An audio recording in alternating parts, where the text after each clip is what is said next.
Own It with Skoop podcast is about people owning their craft, and I'm here to highlight one of the titans in dance in the Philippines. His name is Ken Laput. Actually, to introduce him, I have a long list of his achievements here. He's a multi-awarded dancer, coach, and choreographer with local and international championship titles. He has 15 years of dancing and competing and choreographing experience and coaching. He's the head coach and director of Savior Dance X, UST Pharmacy, Dance Troupe, Maynilad Street, Everest Street Dance, and many more. He's a senior instructor of Groove Central Dance Studios. He's an alumnus of Boogie Zone Exchange Program, LACA. He's a senior member and coach of Legit Status PH. He's a Body Rock Asia first runner-up of Legit Status and first ever SEA Games Asia Dance Competition champion, Savior Dance X, Ultimate Dance Cup champion, Savior Dance X. But hey, the list goes on, guys. I literally can't. But anyway, Ken, this guy is a titan of dance in the Philippines. And welcome, Ken, as a guest of Own It with Skoop podcast. All right, thank you so much, Mick, for having me on the show. And thank you to everyone who's just tuning in right now. It's an honor to be here and to just share my story with you guys. All right, cool. So we actually had a chat a while ago, and it was really fulfilling. I really like it when I work with passionate people. Immediately, I am fulfilled while conversing even outside of this podcast. And my first question to you is, when did you learn how to dance? Professionally, I learned it probably in my junior year in high school. But I think as a kid, I was already attracted to dance. Watching MTV videos, copying these moves like Backstreet Boys, NSYNC, especially when YouTube first came out. You have Chris Brown, Neo, and then Michael Jackson, of course. And when the dance movies came out, like You Got Served and Stomp the Yard, all of that, I think all of those influences really led me to loving dance and really getting interested in it. You just revealed our age, bro. Those are 90s, Yes, sir. 90s things, huh? And when did you decide to go all in, the pinnacle of like, oh, all right, this is going to be my career, dance? I love that question, man. I think I started dancing from high school to college. But then when I was graduating college, I was thinking, what is the next step? Is there a future in dance? Is there a career path I can do? Because, there were so many other factors. Should I get a corporate job? Should I work in the family business? Should I do this or do that? And I think I was given this opportunity while graduating. I got to coach Ayala for a competition. And it was a internal competition, but pretty big deal. And they were the quote unquote underdog, right? Last year, they were like the last place. Then they hired me. They just wanted to have a good performance. But knowing me, I love to win. So whenever I have a team, I make sure they win or they get close to that, like a podium finish at least. So yeah, and I was game because it was just me doing the same thing I was doing in high school and college, just creating a routine, teaching people and making them grow and execute my vision. And I was blessed that they won. They beat everybody like they won. And I think that's what really opened up my world, that I could pursue this professionally. And there was a career path that I could take in dance. And yeah, that's when I decided, I think I can do this. I should focus on this and, own it. There you go. That's immediately, that's a lot. And I noticed that you said that you had a dilemma whether to go corporate, and then one thing led to the next. And I can imagine like the struggle of that. I mean, come on, aminin natin, Ken, pagka dance pinag-uusapan, there's really, it's not the most stable job in the world, diba? Yeah. I'd like to pivot a bit. What were some struggles of yours, man? Like in this career of yours? One of the main things about choosing a career in arts, or especially in dance, was there was no clear path. You know, there was never a fail safe example. If you work for a corporate job, you join this company, there's already a structure. There's already people that you can be. Like you want to be the CEO, you want to be this person, that person. When I dove into dance, I didn't really see a clear path to do, because back then it was still kind of young. The dance industry in the Philippines, it was growing, but it was still kind of young, especially here in Metro Manila. It was all about competing, representing the country internationally in Hip Hop International or these different competitions, and winning. And that was really the goal. Or you create a dance studio, then you how do I say, you hire choreographers, all of that stuff. But I really felt that I didn't have a set path for what I wanted to pursue. And I think that was the main struggle. Like, one, as an artist, trying to balance the creative side and the purity of it, but at the same time, as someone who wants to support what they're doing, the financial side, and trying to really put yourself out there and to be recognized as an elevated dancer versus just a regular dancer. You know what I mean? You need to find a way to set yourself apart. And I think that's what I did with my career. I started with coaching teams, but also creating results, which was like all the wins. There's a lot of wins, but there's also more losses, that's for sure. And I think that's what drove me more to just keep growing. But yeah. Yeah. I can imagine, man. I can imagine putting yourself out there and just one thing leading to the next, because opportunities will present itself when you're actually there in the moment and actually all in. And all of a sudden, doors start opening, like opportunities bigla. I mean, I experienced that so much in the retail industry naman. I mean, without me being in the retail industry, being all in, like, opportunities wouldn't present itself. Yeah. And that's one thing that I can resonate with what you just said, actually. And I like it that you said that in choosing a career in art, there's no fail safe. There's none. Yeah, sorry, there's none. There's none. I think going back to that, like, it's hard. I think growing up and being more of an adult and supporting your career, there's no fail-safe example. There's no stability. Yeah. You don't have stable income flow. Yeah. You don't have these mentors or higher ups that you can look up to. There is no free dental. There's no one who fixes your taxes. All of those little things. Pursuing art, it's a freelance work, but it also pushes you to be creative and to figure out, like, if you really want to do this, how are you going to do it and how are you going to do it right? To resonate with what you want to achieve, whether it's financial goals, creative goals, emotional goals, artistic goals. You just need to grind, man. Yeah. That's one of the things I discovered. Like, you grind, you make good art, and you let the time do the work for you. You let the time do the work for you. For sure. You know what? This saying, I love this saying, bro. Do the work and the work will do itself for you.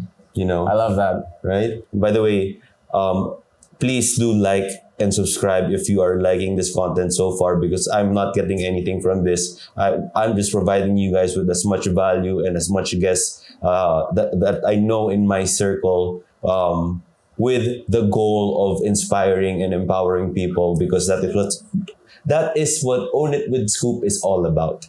And the next question that I have with you, Ken. So you mentioned joining competitions, Yeah. and then grinding, and then competing, coaching, and I wanna learn how it is you grew from dancing, coaching, being in the front line, and then all of a sudden you have this new project. It's called Made to Dance. Yeah. Like, what? How did you grow towards that? I think initially, I was telling you a while ago that I didn't really have a clear path. I'm really the type of person who goes with what I feel. If it feels strong with me, I go for it. It's that simple. I didn't want to overthink anything. I just really felt it. So I think that's what happened with me evolving with dance. Coming from a performer as a dancer to evolving to a teacher, I learned that I wanted to teach. I love teaching. I want people to learn what I create. So that's my side of being a choreographer. Then from being a choreographer, I wanted to create routines. So the difference with choreography is just the movement. But a routine is packaging, putting a bunch of people together, creating a show, fixing the blocking, the elements, the music, the concept. And I really love that because whenever I create something and people react, like you blow their minds, that's really one of my main things. Like I want people to like have a great time or experience something they've never experienced. So that's what led me to coaching. And I also wanted to perform. So that's what led me to doing some of these brand ads or TVCs. But eventually, now with my new business, Made to Dance, the goal shifted from, I think, from fame to service. I realized, my co-founder Reg, realized that there was a need for a reliable and premium dance supplier in the Philippines. Dude, that's a first, like I told you, like, wow, what a business. So a business that supplies dance, that's really something new to me that I've heard. And actually, I was asking Ken off cam, who are your competitors? Like, sino yung mga competitor mo dito? Parang first time ko makarinig ng negosyo na ganyan. Tapos parang, so we got to that topic, and really, yours is a unique business model. So, what is your unique selling proposition? You told me a while ago, which is very interesting to me, in your business called Made to Dance. And by the way, I just want to share that to make a career in dance and live off of it, put food on the table, that is hard. It's hard. That's hard. That's grind. That's life, Hard, bro. dude, yeah. I'm pretty sure. I can imagine, man. I mean, any type of art career. To all the people struggling out there, I get you. Just grind. Like, don't stop. Don't stop. That's one of the advice that I always get. Like, don't stop. And anyway, I'm digressing, bro. So, what's the unique selling proposition of Made to Dance? Made to Dance is, I think, to put it in a simpler term, it's a one-stop shop for everything dance. The goal of Made to Dance is to not just be known for a certain genre of dance. Like, sure, I came from street dance or hip hop, but we don't want to be known as a hip hop crew because we don't just do hip hop. We do all styles, all facets of dance. And what makes it unique is that we put dance together as a whole and create thematic and shows or thematic routines based on what our client wants. Or so example, you need performers for a theater production. You need performers who can do street, but at the same time do ballet, but make it different, let's say for a Netflix show or something. Or you need coaches to help you with your celebrations or your milestone moments, like your weddings, your debuts. You need someone to choreograph for TVCs.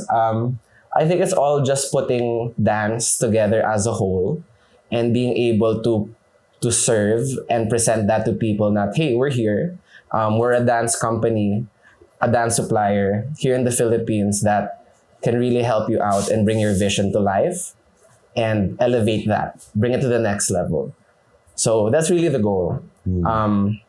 Always pushing creativity, always elevating dance. Hey, that's so aligned with Skoop, man. Yes. Because in Skoop, creativity is always a work in progress. We always say that because it's just like, for example, Kanye West, bro. Yeah. When he releases an album, he has to up that album the next. Always. But then for me, My Beautiful Dark Twisted Fantasy is still the best album of Kanye West. I really believe that your business is the first of its kind. I'm so proud of this guy. I've known him since the start of Skoop. We actually shot a video together with the first ever collection of Skoop, season 1.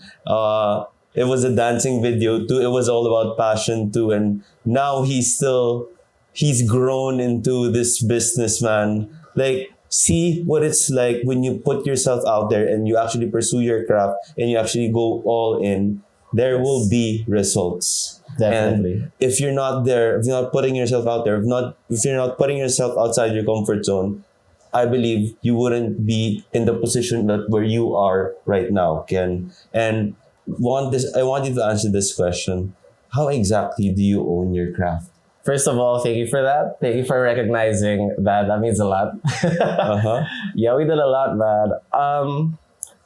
So back to the question, how do I own my craft? I think it's really going back to how I started introducing myself with how dance was being a gut feel for me. I think that's how I am creatively. I put in a lot of time. There's a lot of time and effort, a lot of back-end work that people don't see. And I put that into my pieces. I always make sure to push the standard of what the client wants. It's always the goal to blow their minds, to always create something that they're expecting, but also taking it to the next level. And for me, it really requires a lot of research, a lot of trial and error until I really feel deep down that, okay, this is it.